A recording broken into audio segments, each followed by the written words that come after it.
Hello students, welcome back to knowledge dot in. तो last class में हम class 10 के मैथमेटिक्स का एक्सरसाइज 1.1 देखे थे। आज हम देखेंगे एक्सरसाइज 1.2। तो क्वेश्चन नंबर 1 बोला है prove that root 5 is irrational. तो रूट 5 को हमें इरेशनल प्रूव करना है। तो इससे पहले हम क्या कर लेते हैं, रूट 5 को रेशनल नंबर बोल के एज्यूम कर लेते हैं। Let root 5 is a rational number. Okay, तो कोई भी रेशनल नंबर होने से उसको हम पी वाई क्यू के फॉर्म में लिख सकते हैं। तो हम क्या लिख सकते हैं, root 5 equal to a by b, जहां पे a and b are integers and coprime numbers.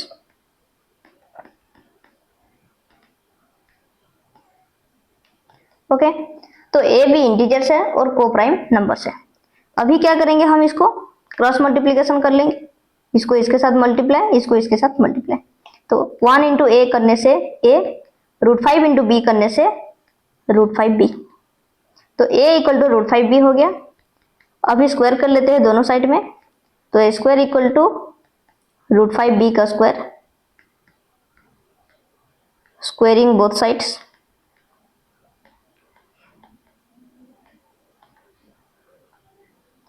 तो यहाँ पे क्या हो गया, स्क्वायर इक्वल टू रूट 5 का स्क्वायर 5, बी का स्क्वायर बी स्क्वायर। तो square equal to 5 B square हो गया। तो देखो कोई भी नंबर है जिसके साथ 5 मल्टीप्लाई होता है, और तो जो मल्टीप्लाई करने के बाद जो नंबर निकलता है वो 5 से डिविजिबल होता है। जैसे कि सोच लो 5 के साथ हम 6 मल्टीप्लाई कर ले, तो 5 6 30, तो ये जो 30 है 5 से डिविजिबल है। वैसे 5 के साथ 3 कर लेते हैं, 5 3 जा 15, तो ये जो 15 है ये 5 से डिविजिबल होता है। तो वैसे यहाँ पर 5 के साथ क्या मल्टीप्लाई हुआ है, बी स्क्वायर। तो ये जो 5 बी स्क्वायर जो निकलेगा वो नंबर क्या होगा, 5 से डिविजिबल होगा। तो 5 B square is divisible by 5। तो 5 बी स्क्वायर अगर 5 से डिविजिबल हुआ तो 5 बी स्क्वायर के साथ क्या है, ए स्क्वायर है। A square equal to 5 B square है, दोनों सेम है, इक्वल्स है। तो ए स्क्वायर भी क्या होगा, डिविजिबल होगा। Imply that A square is also divisible by 5। और ए स्क्वायर अगर डिविजिबल हुआ तो ए भी डिविजिबल होगा। ए इज ऑल्सो डिविजिबल बाय 5, क्योंकि अगर देखो 25 अगर 5 से डिविजिबल है तो 25 क्या है, 5 का स्क्वायर है, तो 5 भी डिविजिबल है। ओके, तो देखो a अगर 5 से डिविजिबल हुआ तो a इसको हम क्या लिख सकते हैं, a इक्वल टू 5n, जो कि n क्या है, n is an integer. n कोई भी एक इंटीजर हो सकता है, 1 2 3 4 5 कुछ भी, जो भी रखने से वो 5 से डिविजिबल होगा, क्योंकि 5 मल्टीप्लाई है उससे। उसके बाद क्या करेंगे, अभी स्क्वायरिंग बोथ साइड कर लेंगे। तो a square equal to 5n का स्क्वायर, स्क्वायरिंग बोथ साइड्स।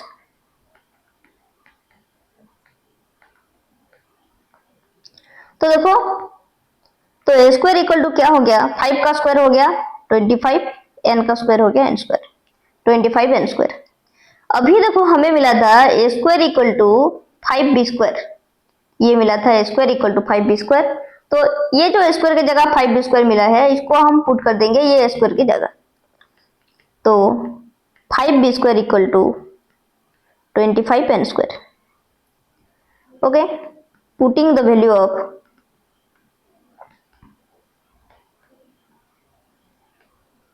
ए स्क्वायर। अभी क्या होगा, बी स्क्वायर इक्वल टू क्या हो गया, 25 n स्क्वायर डिवाइडेड बाय 5। ये जो 5 इंटू हुआ है ये इधर आने से डिवाइड हो गया, तो 5 5 जा 25। तो बी स्क्वायर इक्वल टू क्या हो गया, ये 5 हुआ, 5 n स्क्वायर। अभी देखो b square equal to 5 n square हो गया, तो 5 के साथ n स्क्वायर मल्टीप्लाई हुआ है, तो यहाँ पे जो भी नंबर निकलेगा वो 5 से डिविजिबल होगा।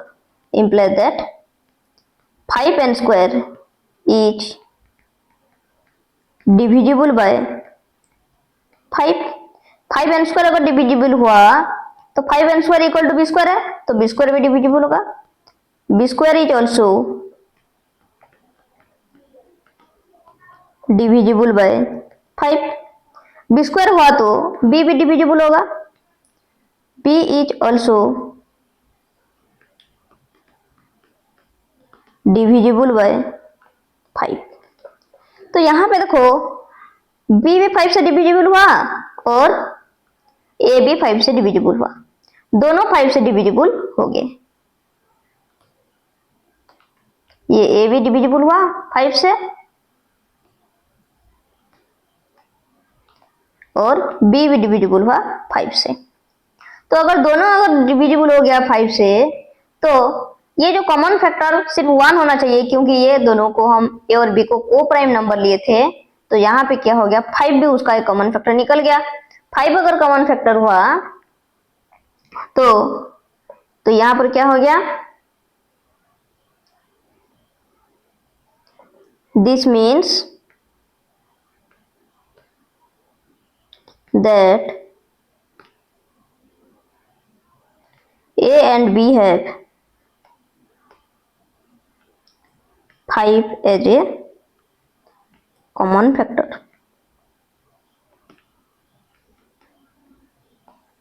ओके, लेकिन हम क्या लिए थे, को प्राइम नंबर लिए थे इसको, ए और बी को। को प्राइम नंबर होने से क्या होता है, सिर्फ 1 उसका कॉमन फैक्टर होना चाहिए, लेकिन 5 भी कॉमन फैक्टर हो गया, एक से ज्यादा कॉमन फैक्टर हो गया, तो ये कंट्राडिक्ट हो गया कि ये को प्राइम नंबर नहीं है। implies that this is a contradiction to the fact that A and B are co-prime numbers। Okay, तो ये कंट्राडिक्ट हो गया। तो जो हम √5 को क्या बोल के लिए थे, √5 को हम रेशनल नंबर बोल के लिए थे, तो ये रेशनल नंबर नहीं हुआ। implies that और hence √5 is not rational, hence √5 is irrational।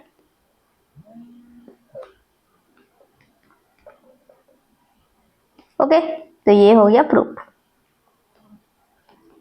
तो ये था हमारा क्वेश्चन नंबर 1। नेक्स्ट है क्वेश्चन नंबर 2। क्या बोला है, सो दैट 3 + 2 √5 इज इरेशनल। तो 3 + 2 √5 को इरेशनल प्रूफ करना है।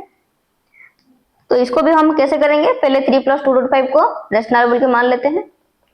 लेट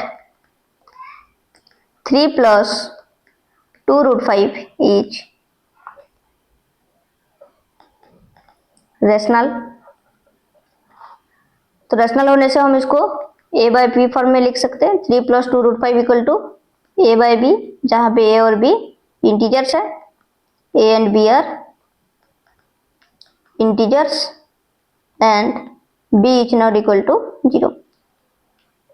तो यहाँ पे देखो 3 + 2 √5 इक्वल टू जो a/b हुआ, इसको हम अभी निकालेंगे। 2 √5 इक्वल टू क्या हो जाएगा, ये 3 इधर प्लस हुआ है, इधर आने से राइट साइड में a/b -3 हो गया। अभी √5 इक्वल टू अगर निकालेंगे तो क्या हो गया, a/b -3 डिवाइडेड बाय ये 2 इंटू है, तो ये आ गया 2। ओके, तो यहाँ पे देखो ये a/b -3/2 जो हुआ, इसको हम क्या लिख सकते हैं, 1/2 इंटू a/b -3 लिख सकते हैं। तो ये a और b क्या है, इंटीजर्स है।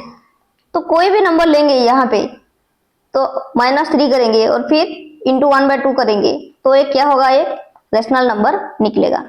Okay, since a and b are integers,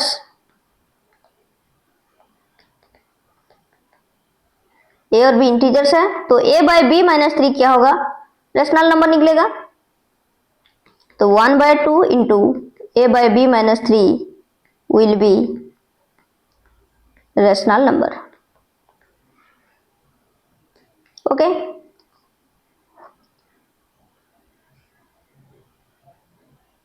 तो देखो ये अगर रेशनल नंबर हुआ तो ये रूट फाइव भी क्या होगा, रेशनल नंबर होगा, क्योंकि रूट फाइव इक्वल टू इतना है, ये रूट फाइव इक्वल टू ये निकला है और रूट फाइव इक्वल टू ये है, तो ये अगर रेशनल नंबर हुआ रूट फाइव भी रेशनल नंबर होगा, implies that root five is rational. लेकिन अभी हम पढ़े हैं कि रूट फाइव क्या है, इरेशनल है, जो कि हम प्रीवियसली प्रूव कर चुके हैं। तो यहाँ पे हम क्या कर देंगे, तो ये जो रूट फाइव अगर रेशनल हो गया तो ये रूट फाइव रेशनल नहीं है, क्योंकि हम प्रीवियसली प्रूव कर चुके हैं। तो this is the contradiction to the fact that root five is irrational. तो हम जो एजम्पशन लिए थे 3 plus root five is rational, तो ये भी नहीं होगा।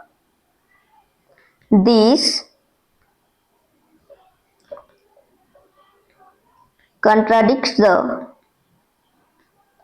fact that root 5 is irrational। तो इसके हिसाब से ये रूट फाइव इक्वल टू इतना हुआ, तो ये गलत हो गया प्रूफ, तो जो हम एजम्पशन लिए थे वो भी गलत है। implies that our assumption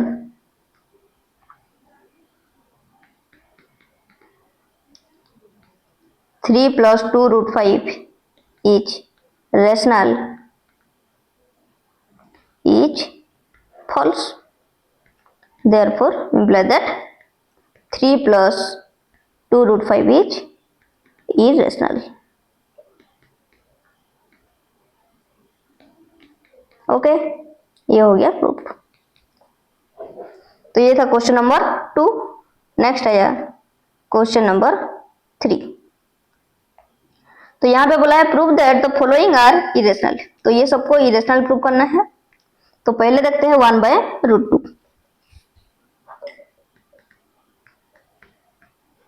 तो यहाँ पे पहले 1/√2 को हम मान लेंगे रेशनल बोल के। लेट 1/√2 इज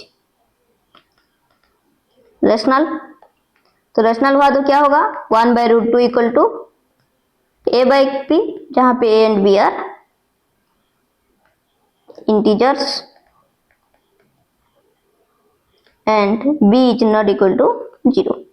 तो a b इंटीजर्स है और p/q के फॉर्म में लिख सकते हैं कोई भी रेशनल नंबर को हम, तो a/b के फॉर्म में लिखे। तो यहाँ पे देखो ये अगर क्रॉस मल्टीप्लीकेशन कर लेंगे तो √2 into a, √2a equal to b into 1 b हो गया। अगर √2 का वैल्यू निकालेंगे, √2 इक्वल टू क्या हो गया, b/a। तो ये वाला जो a था इंटू y इधर आने से डिवाइड हो गया। तो b/a, a/b अगर रेशनल है तो b/a भी क्या होगा, रेशनल है। b/a is a rational number because क्योंकि a और b इंटीजर्स है। ओके, तो b/a अगर रेशनल हुआ तो √2 भी रेशनल होगा, रेशनल, क्योंकि ये रेशनल हुआ तो ये भी रेशनल होगा, क्योंकि दोनों इक्वल है। तो imply that √2 is rational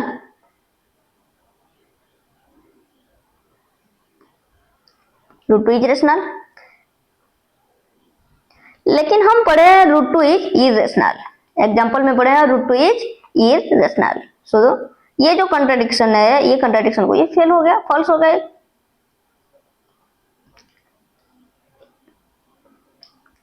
okay, तो यहाँ पे जैसे लिखे थे ऐसे लिख लेंगे, this contradicts the fact that this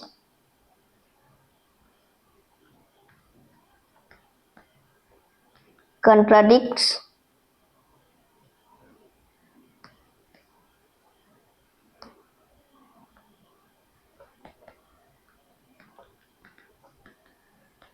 the fact that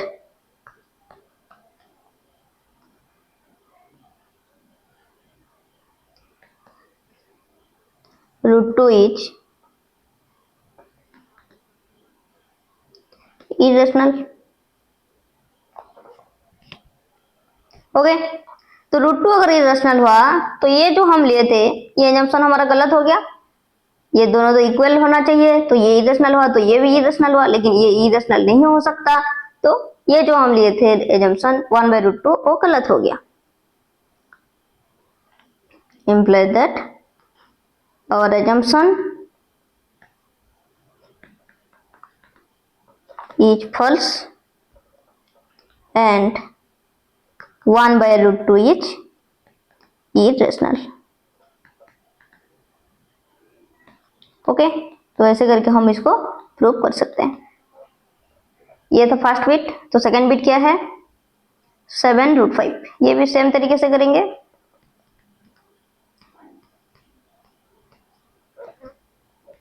तो इसको भी मान लेते हैं, लेट 7√5 इज रेशनल। तो 7√5 इक्वल टू क्या लिख सकते हैं?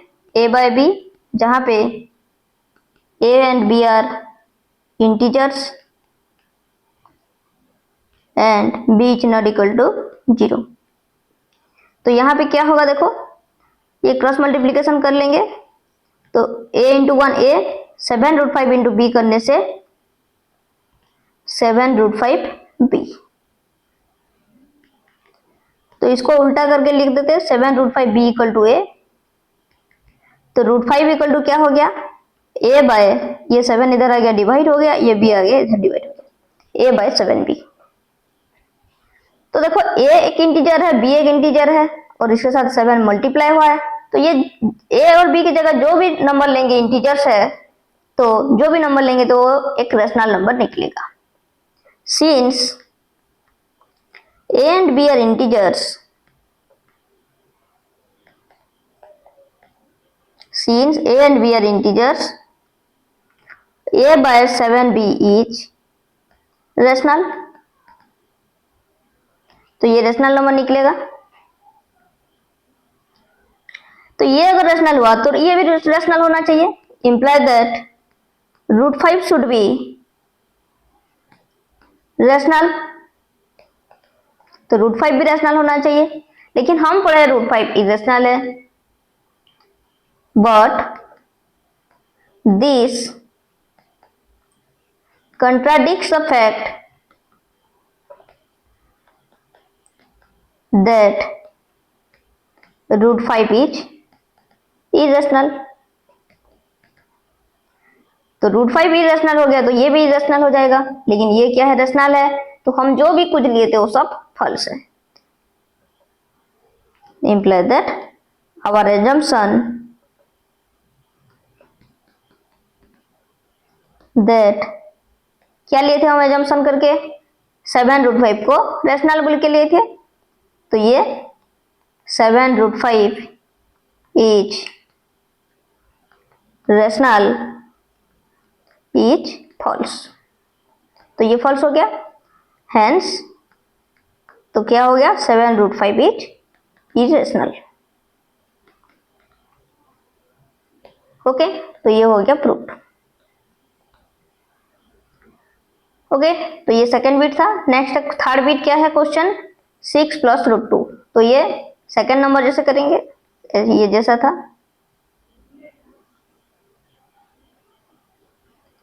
तो थर्ड नंबर है 6 + √2।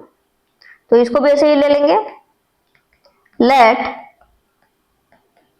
6 + √2 is rational.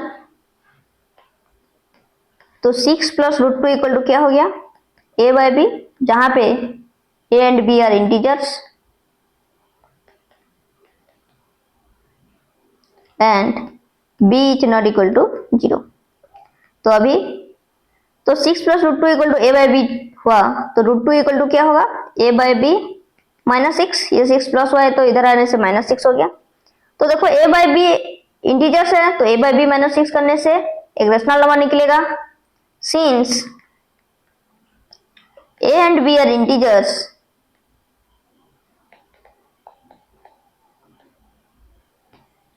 a/b -6 is rational। तो a बाई बी माइनस 6 अगर रेशनल हुआ तो रूट टू भी रेशनल होना चाहिए, implies that root two should be rational. लेकिन रूट टू रेशनल है क्या? रूट टू रेशनल नहीं है, हम पहले से पढ़ चुके हैं। This contradicts the fact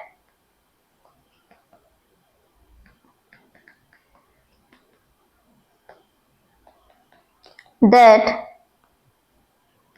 root 2 is irrational। तो रूट टू इरेशनल है, तो हमारा जो एजम्पशन था वो गलत हो गया कि 6 प्लस रूट टू रेशनल है। Imply that our assumption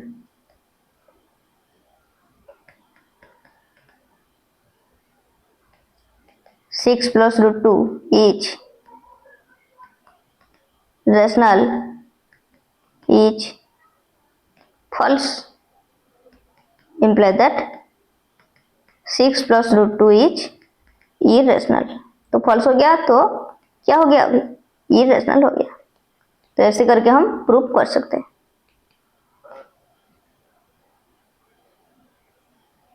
okay, तो ये था 1.2। अगर किसी को किसी जगह में डाउट हुआ तो आप लोग पूछ सकते हो, कमेंट सेक्शन में बता सकते हो। Okay students, thank you. Please like, share and subscribe our channel. Okay.